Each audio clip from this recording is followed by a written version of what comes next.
Today is the last day of American Heart Month. So on this day, we have one more reminder for you of the importance of learning CPR. A West Michigan bus driver says he's so glad his coworkers learned the life-saving measure last year. 13 on your side's Elena Holland tells us why.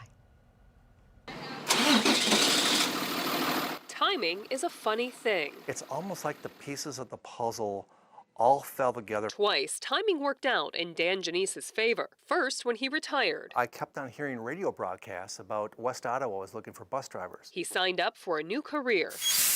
The second moment time worked its magic for Dan wasn't far behind. 2 weeks prior to the year starting at West Ottawa, which was August 30th, all the bus drivers, including myself, had to have mandatory CPR training. But for Dan, this day would change everything. The morning of September 14th was like any other morning. He did his morning rounds, picked up the kids, dropped them off at school, put the bus back in the garage, and went home. Then it was back to the bus garage for the afternoon round. What I'm about to share with you now is a second-party narrative because at that point I was unconscious. As Dan turned into the parking lot in his truck, he had a massive heart attack. I bounced off a couple cars.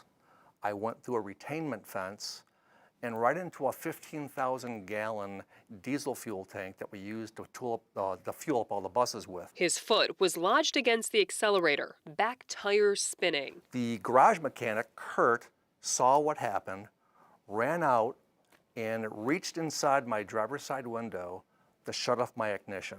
He pulled, I guess at that point, my lifeless body out of my truck, and right there on the grass, he proceeded to give me CPR. 2 more drivers joined in. And they all alternated giving me CPR. A skill they all learned just weeks ago.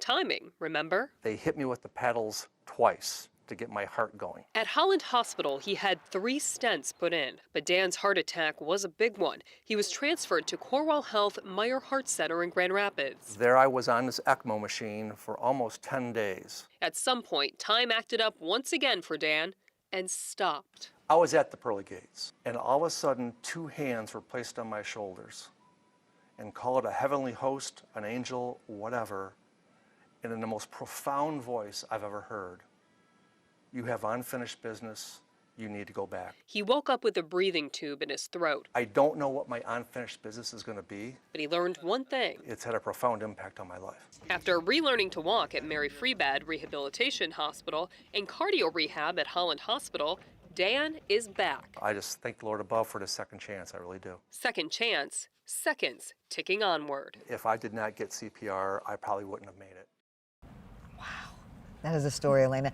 What are the signs of a heart attack? So I spoke with a cardiologist at Holland Hospital, and he says it can be different for everyone. Some have that classic crushing chest discomfort, but some people get dizzy, nauseated, short of breath, or could even pass out. Now, the big thing, though, is to not ignore it and talk to a medical professional. Great reminder. Thanks so much, Elena.